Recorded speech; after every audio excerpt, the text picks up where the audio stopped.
Perang yang terjadi di antara kedua negara, yaitu Iran dan Israel, bukanlah sekadar konflik dua bangsa, tetapi mencerminkan ketegangan geopolitik dan perebutan dominasi di kawasan Timur Tengah. Di tengah dinamika global yang semakin kompleks, potensi penggunaan senjata nuklir dan keterlibatan negara-negara besar bisa menjadikan konflik ini sebagai pemicu Perang Dunia Ketiga. Kekhawatiran ini bukan tanpa alasan. Iran telah lama menjadi sorotan dunia karena program nuklirnya yang kontroversial. Sementara Israel dikenal memiliki kemampuan militer luar biasa dan diduga memiliki persenjataan nuklir meskipun belum diakui secara resmi. Video ini akan membahas secara menyeluruh latar belakang konflik, akar sejarah permusuhan, eskalasi ketegangan modern, potensi penggunaan nuklir, dan skenario mengerikan jika konflik berkembang menjadi perang global.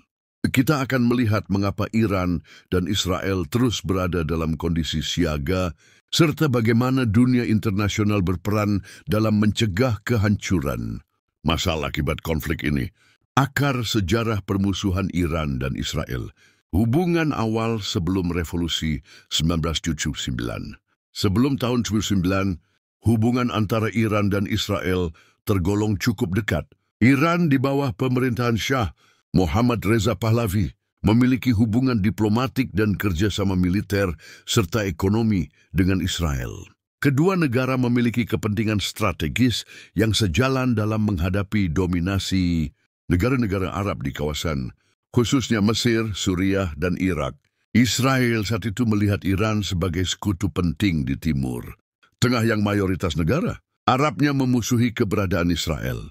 Namun semua berubah drastis setelah Revolusi Islam 1979 yang menggulingkan pemerintahan Shah dan membawa Ayatollah Khomeini berkuasa. Revolusi Islam Iran dan munculnya ideologi anti-Zionis. Revolusi Islam Iran mengubah total arah politik dan ideologi negara itu. Khomeini menanamkan nilai-nilai Islam, Syiah yang sangat keras terhadap ideologi Zionis, dan menolak keberadaan negara Israel. Bagi para pemimpin Iran, Israel adalah entitas penjajah yang mengusir bangsa Palestina dari tanahnya.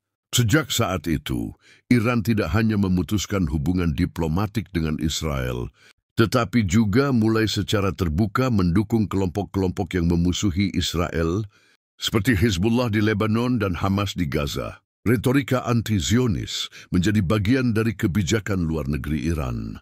Mereka menyebut Israel sebagai tumor kanker di Timur Tengah yang harus dihapus dari peta. Hal ini menciptakan ketegangan abadi yang diperparah oleh konflik-konflik yang terus bermunculan di kawasan. Dukungan Iran terhadap gerakan anti-Israel. Iran dikenal sebagai negara pendukung utama kelompok perlawanan terhadap Israel. Salah satu yang paling terkenal adalah Hizbullah, kelompok milisi Syiah yang berbasis di Lebanon dan didukung oleh Iran sejak awal disintervention. Hizbullah menjadi kekuatan militer non-negara yang mampu mengimbangi kekuatan Israel di perbatasan utara. Iran juga mendukung Hamas dan Jihad Islam Palestina, dua kelompok yang beroperasi di jalur Gaza, dengan tujuan mengakhiri pendudukan Israel atas tanah Palestina. Keterlibatan Iran dalam berbagai konflik melalui proxy war ini membuat Israel terus melihat Iran sebagai ancaman eksistensial. Dengan kata lain, Iran dan Israel tidak hanya terlibat konflik dua negara, tapi juga bagian dari pertarungan geopolitik besar yang melibatkan berbagai aliansi regional dan global. Faktor-faktor pemicu ketegangan kontemporer. Program nuklir Iran. Salah satu penyebab utama meningkatnya ketegangan antara Iran dan Israel adalah program nuklir Iran. Meski Iran berulang kali menyatakan bahwa program nuklirnya hanya untuk kepentingan damai, banyak pihak, terutama Israel dan sekutunya, di Barat percaya bahwa Iran diam-diam berusaha membangun senjata nuklir. Israel menganggap kemungkinan Iran memiliki bom nuklir sebagai ancaman langsung terhadap keberadaannya. Oleh karena itu, Israel aktif melakukan kampanye internasional untuk menekan Iran dan bahkan melakukan operasi rahasia seperti pembunuhan ilmuwan nuklir dan sabotase fasilitas nuklir Iran, serangan udara dan balasan. Israel sering melakukan serangan udara terhadap posisi Iran dan sekutunya di Suriah, Lebanon dan Gaza. Target utamanya adalah gudang senjata, konvoi militer, dan posisi milisi yang dianggap berbahaya. Iran melalui Hizbullah dan kelompok lain membalas dengan roket dan serangan rudal ke wilayah Israel. Hal ini menciptakan siklus kekerasan yang terus berulang. Pembunuhan ilmuwan dan tokoh militer Iran. Israel diduga terlibat dalam pembunuhan beberapa ilmuwan nuklir terkemuka Iran seperti Mohsen Fakhrizadeh. Selain itu, tokoh militer penting seperti Jenderal Qasem Soleimani juga tewas akibat serangan udara Amerika Serikat yang memperkuat keyakinan Iran bahwa Israel dan ASEAN berkolaborasi dalam merusak stabilitasnya. Perang proksi di berbagai kawasan. Iran dan Israel tidak selalu bertempur secara langsung, tetapi melalui perang proksi di Suriah, Irak, Lebanon, dan Gaza. Iran menyuplai senjata dan teknologi kepada kelompok-kelompok yang menentang Israel, sementara Israel terus melakukan operasi rahasia untuk menghalangi pengaruh Iran. Gagalnya diplomasi dan kembalinya sanksi. Upaya diplomasi, seperti perjanjian nuklir JCPOA, Joint Comprehensive Plan of Action, sempat meredakan ketegangan. Namun keputusan Amerika Serikat di bawah Presiden Trump untuk keluar dari kesepakatan ini memicu kembalinya ketegangan. Iran mempercepat pengayaan uranium dan Israel meningkatkan tekanan militer. Kemungkinan penggunaan senjata nuklir. Apakah Iran memiliki senjata nuklir? Laporan intelijen dari berbagai negara menyatakan bahwa Iran memiliki kemampuan teknologi untuk memproduksi bom nuklir dalam waktu singkat. Hal ini cukup untuk membuat Israel dan negara-negara barat sangat khawatir. Para pakar militer meyakini bahwa Israel memiliki lebih dari 80 hingga 200 hulu ledak nuklir. Strategi nuklir Israel dikenal sebagai Samson Option Strategy, penghancuran total jika negara tersebut terancam secara eksistensial. Jika Israel merasa bahwa Iran benar-benar siap menyerang dengan senjata nuklir, mereka bisa menggunakan opsi preemptive strike, serangan pencegahan, termasuk dengan senjata nuklir jika dianggap perlu. Penggunaan senjata nuklir oleh salah satu pihak akan memicu reaksi berantai dari negara-negara lain. Amerika Serikat bisa terlibat untuk membela Israel, sementara Rusia atau China bisa mengambil posisi mendukung Iran atau menahan keterlibatan Barat lebih lanjut. Peringatan internasional, PBB, IAEA, dan lembaga internasional terus mengawasi situasi ini.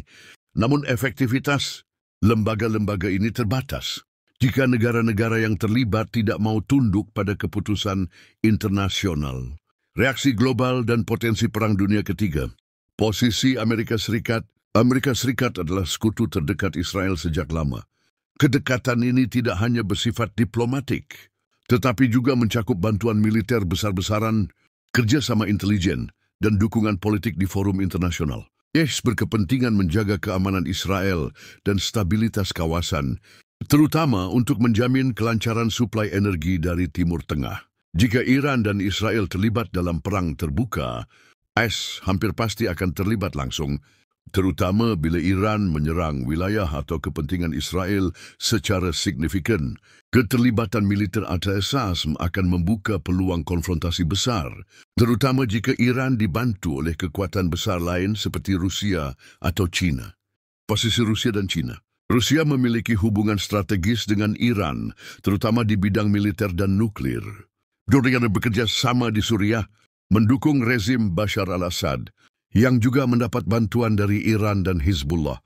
Rusia tidak ingin kekuasaan Iran di Timur Tengah jatuh ke tangan Barat atau Israel, karena itu bisa mengganggu pengaruh Rusia di kawasan. China sementara itu lebih bersikap pragmatis. Sebagai konsumen energi besar dan mitra dagang Iran, China memiliki kepentingan agar Timur Tengah tetap stabil.